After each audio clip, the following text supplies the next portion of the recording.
In this video, I will talk about mathematics in the intermediate grades.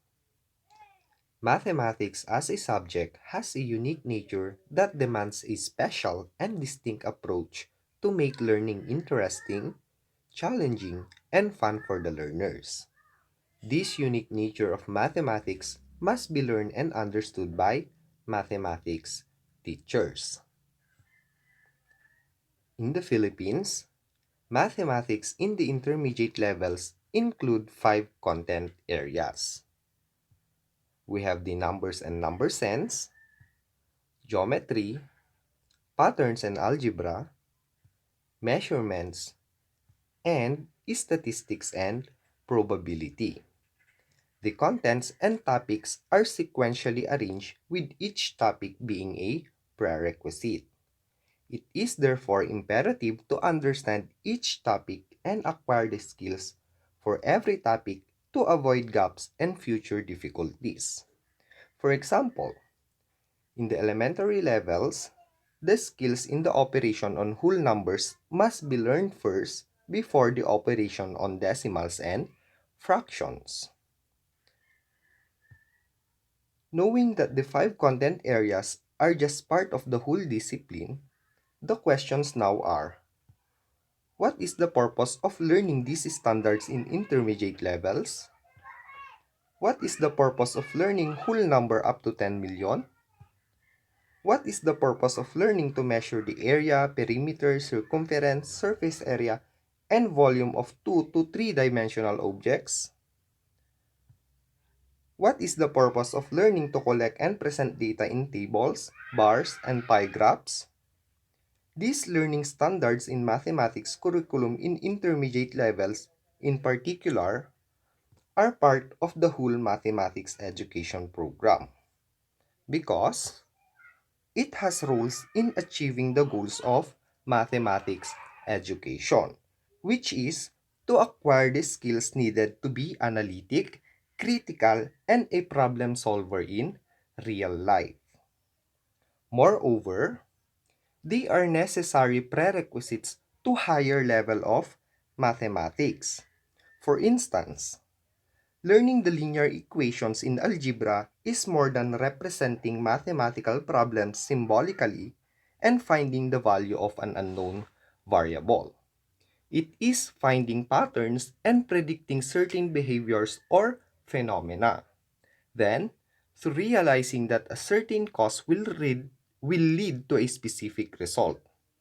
To relate the graph of equation to business supply and demand, then mathematics lessons in the intermediate grades should be leading to this kind of realization for the learners. Learning mathematics is more than getting a good grades. It must be applied beyond the walls of the classroom.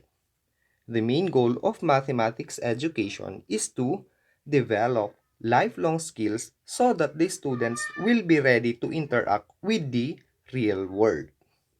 Therefore, it is a challenge for the mathematics teacher to make the mathematics lesson as real life situations and for the learners to acquire the skills such as critical thinking, analytical thinking, and problem solving.